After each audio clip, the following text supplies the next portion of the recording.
3 sujets principalement, le terrorisme et comment lutter contre le terrorisme, la Grèce, l'avenir de la Grèce qui va se jouer peut-être cette semaine, et puis en France, eh bien, d'ici à quelques mois, les élections régionales qui vont sans doute pas mal occuper le débat. C'est avec Bruno Le Maire ce matin que nous allons parler de tout cela.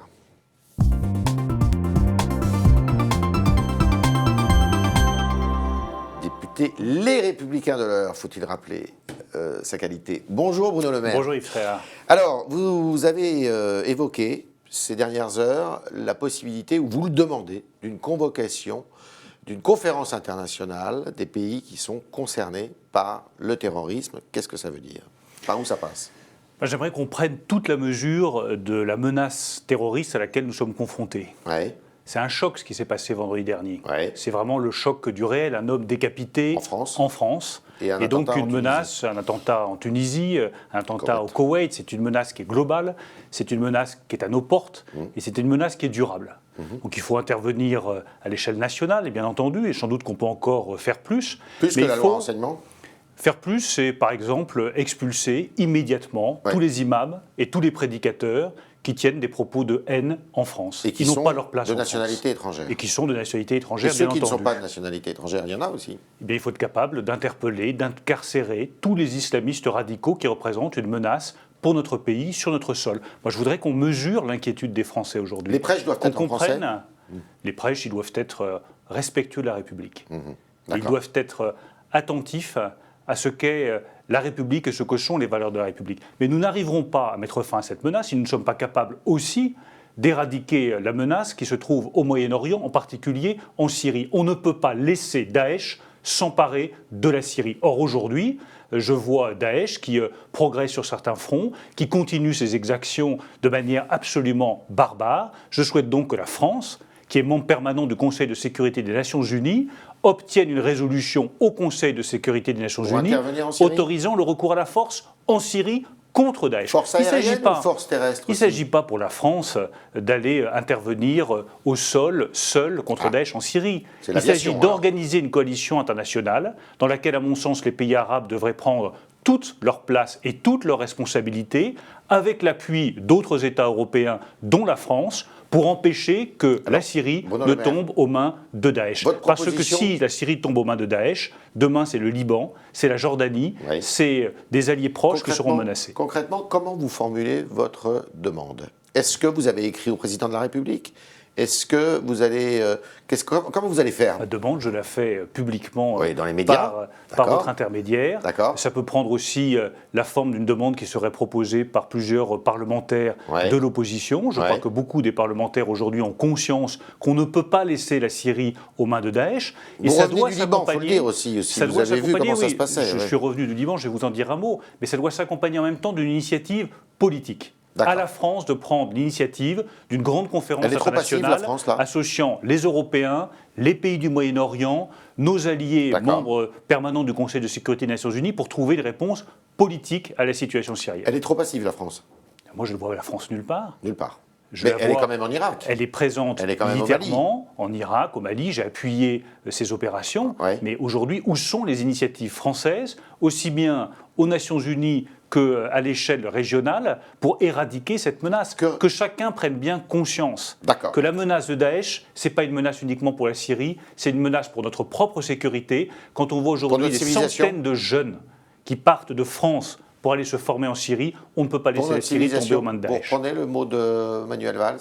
Nous sommes en guerre de civilisation? Non. Alors avec un S ou sans S? Faisons attention aux mots que nous disons dans des temps aussi sensibles. C'est une guerre contre notre civilisation. D'accord. Mais ça n'est pas une guerre de civilisation. Et eux, c'est qui alors? Parce que eux, c'est des barbares. Eux, c'est la négation même de toute civilisation. D'accord. Alors, l'actualité est très riche, elle est très internationale aussi, il faut le dire. La Grèce, est-ce que la Grèce doit sortir de l'euro? C'est aux Grecs de le décider. C'est aux Grecs de le décider. Les États membres de la zone euro ont fait tous les efforts nécessaires.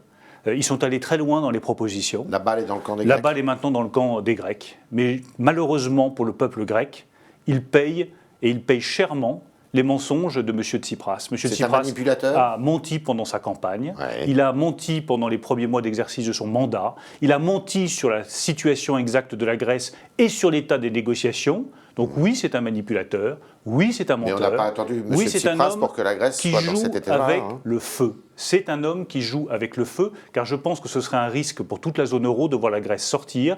Et je pense que nous avons besoin aujourd'hui d'inventer quelque chose de neuf pour l'Europe pour faire face à ce genre de crise. Mais est-ce que les Européens, précisément, et vous avez été ministre des Affaires européennes, n'ont pas une part de responsabilité en ayant accepté l'entrée de la Grèce dans l'euro?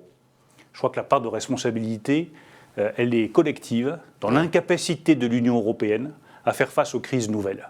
Nous sommes en train de voir la mort d'une vieille Union européenne qui gère technocratiquement des problèmes politiques, qui gère sur des années des problèmes qui devraient être réglés en quelques semaines. Ça fait 5 ans, il faut la réinventer de A à Z, lui donner un projet, lui donner un gouvernement au niveau de la zone euro, lui donner un idéal politique, lui donner des méthodes de fonctionnement qui soient plus efficaces et indépendantes. Ça fait 5 ans que la crise grecque dure.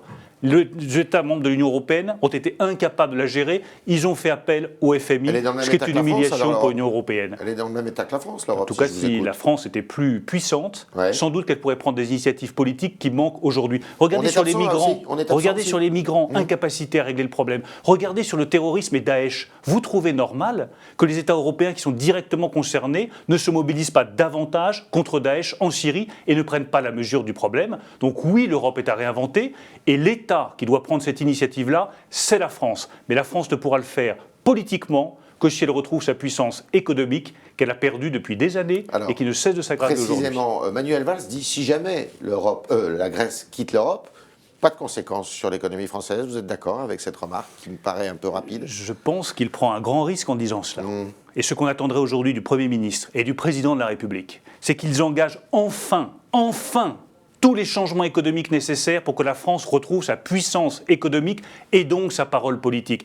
La réforme des retraites, l'indemnisation du chômage, la simplification du code du travail, les allègements de charges, tout cela doit être fait il parle d'augmenter les fonctionnaires, de créer très bien, une complémentaire santé pour les retraités. Continuons à appauvrir la France, continuons à faire le tiers payant généralisé, à rendre tout gratuit en matière d'aide sociale, continuons à recruter des fonctionnaires, continuons à dépenser l'argent du contribuable et continuons à affaiblir la France. C'est ce que veulent les socialistes. Moi, je veux le rétablissement d'une puissance française, d'une puissance économique pour qu'elle ait une puissance politique, d'une puissance culturelle. Quand j'entends dire que dans les lycées d'Île-de-France, il est de plus en plus difficile de défendre la laïcité, de plus en plus difficile d'expliquer que la religion n'a pas sa place dans l'espace public, je me dis que oui, il est temps de rétablir une vraie puissance culturelle française dans la défense de nos valeurs et de nos idéaux. Alors, troisième temps dans ce talk, les élections régionales, donc.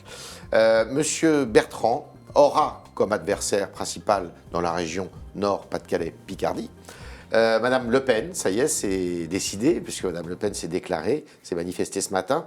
Et on publie un sondage, nous, Le Figaro, ce matin, qui montre que Madame Le Pen gagnerait avec 5 points d'avance, si c'était aujourd'hui, contre Monsieur Bertrand. Est-ce que Monsieur Bertrand peut gagner cette région? Xavier Bertrand gagnera la région Nord-Pas-de-Calais. D'accord. Il a le talent, l'énergie, Picardie, pardon, surtout lui qui est Picard pourrait le prendre mal, mais il a le talent, il a l'énergie, il a la volonté, il a la détermination pour gagner cette région. Oui, ça va être un combat difficile, je combats entre Xavier Bertrand et Marine Le Pen. J'apporterai tout le soutien, toute l'énergie que je pourrai à Xavier Bertrand. C'est un formidable candidat. Il est sur le terrain depuis des semaines, il a un vrai projet, il a une vraie énergie. C'est pour moi le bon président pour cette région. D'accord. Alors on va faire 2 autres régions rapides. Madame Pécresse peut gagner l'Île-de-France? Elle gagnera aussi. Et là encore, je pense que Valérie Pécresse récoltera le fruit de ce qu'elle a semé depuis plusieurs années, c'est-à-dire un engagement constant pour la région Île-de-France. Tout à fait.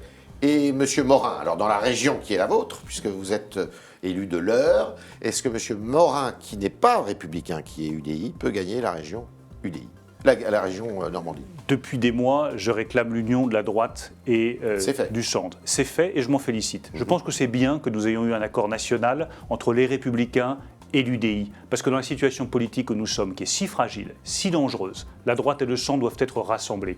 La Normandie en est un exemple.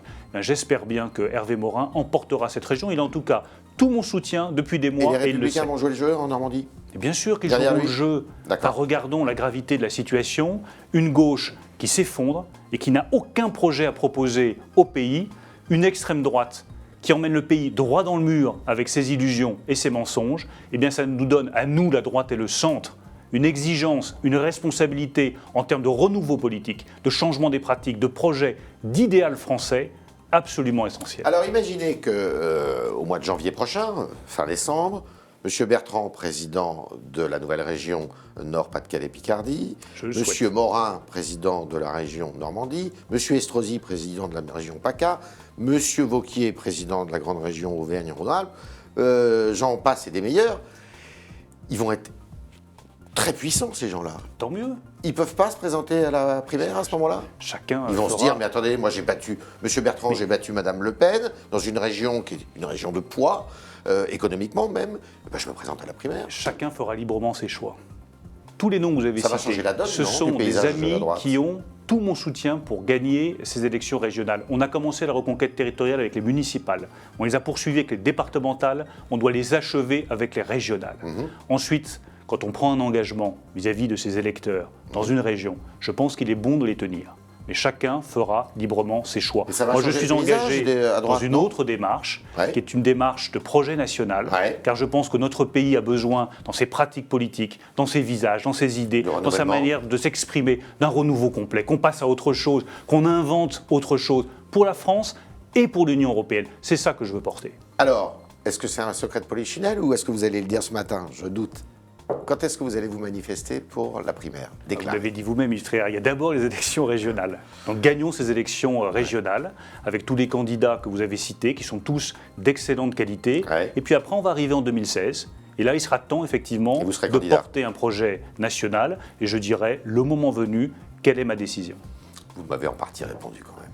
C'était le talk de Bruno Le Maire, le talk Le Figaro. Il s'est dit beaucoup de choses. D'abord, que la France doit prendre une initiative pour lutter contre Daesh au Proche-Orient et au Moyen-Orient, mais aussi au niveau de l'Europe, puisque tous les pays européens sont concernés, et que l'Europe est à réinventer par ailleurs à la faveur de la crise grecque. Il faudrait là aussi que la France se prenne l'initiative d'une forte démarche, la France qui n'est pas en très bon état, et c'est bien pour cela justement que sa voix ne porte plus. C'était le talk de Bruno Le Maire qui nous dira bientôt, après les régionales, son projet national. Merci Bruno Le Maire. Merci Frère.